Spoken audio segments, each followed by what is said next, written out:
이번엔 부동산 시장에 참견해 보겠습니다. 부동산 전문 김경기 경제부장 나왔습니다. 어서 오세요. 안녕하세요. 안녕하세요. 네, 먼저 키워드 한번 볼까요? 앉아서 안 나오네요. 앉아서 10억 번다. 네. 이게 앉아서 10억 벌 수 있는 게 있나요? 예, 저번에 저희가 그 청약 가지고 5억 얘기, 앉아서 5억 시세 차익 얘기 한번 했었어요. 네네. 이번에는 10억짜리입니다. 아, 더 많이 벌 수 있군요. 예, 네. 다름이 아니고 그 우리 청량리역 인근에 들어선 그 주상복합 초고층 주상복합 아파트 얘기인데요. 네. 이게 이미 다 지어졌어요. 이미 지어졌는데 그 취소분 그 특별 불법행위 재공급으로 해가지고 세 가구가 나왔습니다. 이 전용 8사가 분양가가 10억이에요. 10억대에 나왔는데 지금 그 지난달에 같은 평 19층 이게 18억대에 팔렸어요. 네. 그러면- 오늘부터 이게 청약을 무순위 청약을 하는 예, 거군요. 오늘 내일 무순위 청약을 받습니다. 아, 근데 지금 예. 10억인데 10억의 분양가가 분양가 나왔는데 10억 그리고 거래된 얼마 거는? 전 거래가가 18억. 근데 이게 네. 19층이었거든요. 아, 그랬는데 이번에 나온 거는 50층이랑 60층대예요. 그러니까 층도 더 좋아요. 네. 그래서 50층, 이제- 60층대라고요? 예, 예. 초고층 저 예, 꼭대기 이게 어딘가군요. 65층짜리 그 초고층 아, 아파트입니다. 네. 예, 그래서 이 적어도 10억 정도는 시세 차익이 있는 거 아니냐. 그래서 이제 앉아서 뭐 10억 번다 이런 얘기가 지금 나오면서 세간의 관심을 끌고 있죠. 근데 왜 이렇게 분양가가 낮은 거예요? 이게 저 2019년에 처음 분양했거든요. 아, 근데 예전에 이제- 분양을 했군요. 예, 그렇습니다. 네. 근데 이게 계약 취소분이니까 그 불법 행위로 계약이 취소된 거에 대한 그 재공급이라 분양가를 올리지 않은 거예요. 네. 그래서 이제 10억에 그대로 나왔는데 지금 시세는 많이 올랐으니 그만큼 차이가 벌어진 거죠. 네. 그러면 이미 지어진 아파트니까 사실 10억을 현금으로 갖고 있어야 되는 건가요? 바로 돈을 내야 될 것 같은데. 그러니까 네. 일단 이게 이미 다 지어졌습니다. 벌써 지은 지 2년 됐거든요. 네. 그래서 이제 이번 달에 계약금을 내고 다음 달에 중도금 그리고 2월에 잔금까지 다 치러야 돼요. 아하. 그래서 이제 10억이라는 돈이 좀 빨리 필요하긴 한데 네. 그리고 이게 또 중도금 대출도 뭐 워낙 빠르니까 안 나옵니다. 그래서 아하.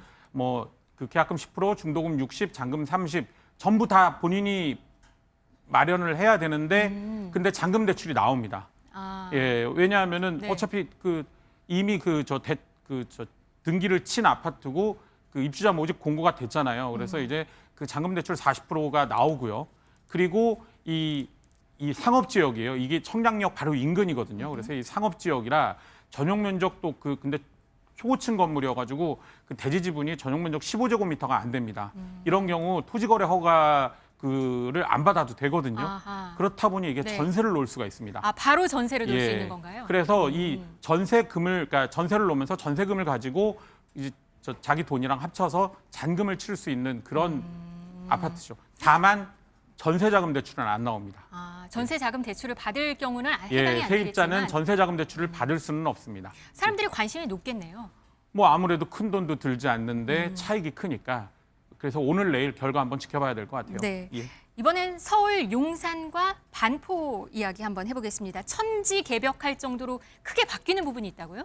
예, 그 서울 그 도심에도 그 과거 지어졌던 곳 중에 여러 곳이 이제 이렇게 하나둘씩 바뀌고 있는데요. 네. 지금 현재 이제 그림에 나오고 있는 화면에 나오고 있는 게 용산이에요. 용산이네요. 예. 네. 이게 이 용산 국제업무지구라고 아. 용산 정비창 그러니까 그 코레일이 예전에 용산에 갖고 있던 그 정비하는 그 공장 그 부지를 이제 그 전부 허물었거든요. 네. 그래서 이제 원래 국제업무지구 그 개발이 진행이 됐었는데 10년 전에 멈췄는데 그때 부동산 경기가 안 좋아서 멈췄는데 이제 12년 만에 다시 이제 지금 시동을 건 상황이죠. 지금 이렇게 바뀐다는 예고인가요? 그렇습니다. 아, 예. 지금은 맨 땅인가요? 아무것도 지금은 없죠? 텅텅 빈 땅입니다. 그래서 이 서울시는 일단 이름을 용산 서울코어로 바꿨어요. 아. 그리고 이제 그 세 가지 존으로 나누어서 개발을 네. 하기로 했는데 네. 첫 번째는 그 국제 업무지구. 그래서 이 글로벌 기업의 본사를 유치하는 그 국제 업무촌이고 그 다음에 네. 업무 그리고 상업 시설이 있는 업무 복합존 그리고 나머지 이제 지원이죠. 주거, 의료, 교육이 들어가는 업무 지원존 이렇게 세 개 구역으로 개발을 하고 이 국제 업무 비즈니스 요쪽에는 최고 100층의 그 건물 초고층 건물도 들어올 예정입니다. 네, 우리 좀 궁금한 게 여기에 과연 주택이 얼마나 들어갈 것이냐? 주택이 일단은 13,000 가구입니다. 예, 그래서 원래는 그 인접에 7,000 가구 그리고 네. 현재 이 개발지에 6,000 가구 이래서 총 13,000 가구의 주택 공급 계획이 있는데 이 아무래도 지금 도심 주택 공급난이 좀 심각해지는 네. 그런 분위기잖아요. 그러다 보니 이제 정부는 서울시에 좀 늘려달라, 주택 공급을 늘려달라 요청을 했고, 지금 현재는 한 2천 가구 정도 더 늘어날 것이다 이런 아하. 얘기가 나오는 가운데 더 늘어날 수 있는 그런 여지도 이 정부와 서울시가 협의를 벌이고 있는 그런 상황입니다. 반포도 궁금합니다. 이 반포 얘기는 고속버스 터미널 부지 얘기인 것 같습니다. 네, 맞습니다. 여기가 60층이 된다고요? 이건가? 예, 이거죠? 이 강남 그 고속버스 터미널, 저희가 이 서울 고속버스 터미널이지만 보통 강남 터미널이라고 네, 부르는 네. 곳인데 네. 이게 80년 초에 지어졌어요. 40년이 넘었네요. 45년 됐죠. 44년, 45년 됐어요. 그러다 보니까 굉장히 이제 노후한 그런 상황이거든요. 그래서 이제 이 본격적으로 다시 짓는 그 작업, 그러니까 이 허물고 다시 짓는 작업을 이제 들어가는데 일단 지하로 그 버스 그 차고지나 이 버스 승차장이 들어가고요. 아, 지금 그리고 밖에 있는 바깥에 있는 그 고속버스 승차장을 승차장을 지하로 가는 거고. 지하로 들어가고 그 위쪽에는 그 주상복합 등 그 업무 복합 시설을 개발하는 그런 프로젝트죠. 이게 근데 굉장히 이 크기는 그 용산 거의 한 3분의 1? 그 정도 수준이긴 한데 네. 근데 워낙 입지가 입지가? 좋다 보니까 굉장히 많은 관심을 끌고 있고, 여기에 과연 주거가 얼마나 들어가느냐 얼마나 들어간대요? 아직은 정해진 게 없습니다. 다만 주거가 어느 정도 많이 들어가면 굉장히 수요자들의 높은 관심을 받을 곳이 이 터미널 부지입니다. 반포와 예, 용산. 예. 좀 관심 있으신 분들은 좀 지켜볼 만할 것 같습니다. 네, 아마 이런 식으로 좀 더 서울의 그 내부 도심에 있는 그런 유유지나 어떤 이런 시설들이 이제 재개발 또 아니면 다시 그 개발이 돼서 좀 나올 그런 예정이에요. 그러니까 좀 더 관심 갖고 지켜보시면 좋을 것 같습니다. 네. 예. 10.15 대책 얘기 잠깐 할게요. 지금 대책이 발표된 지 한 달이 훨씬 지났습니다. 오르던 집값은 멈췄지만 여러 말도 많고 탈도 많은 상황입니다. 사실 이 주택 정책을 총괄하던 이상경 주택 1차관은 이제 면직이 됐고 이제 예. 새로운 인물이 등장했죠. 예, 일단 저 지금 화면에 나오는데 네. 이 김희탁 국토교통부 1차관, 이 사실 저 국토교통부 저 공무원 출신이에요. 네. 처음부터 국토교통부로 저 입직을 해가지고 저 국토교통부 그 1급까지 하고 이제 물러났는데 네. 사실 이제 그 전에 이 이상경 차관께서 저 내로남불, 그러니까 이 예를 들어 갭투자. 갭 투자, 그러니까 이 집값이 안정되면 사라고 그 유튜브 채널에 출연해서 얘기를 해놓고 정작 본인은 판교 대장주 아파트를 배우자가 그 전세를 안고 산 사실이 드러나면서 논란이 됐었잖아요. 네. 그러면서 이제 물러나고 이제 이번에 새로 그 임명된 게 우리 그 김희탁 차관인데 네. 이 사실 그동안 그 주택 정책을 놓고 여러 가지 이 말이 이 얘기가 나왔습니다.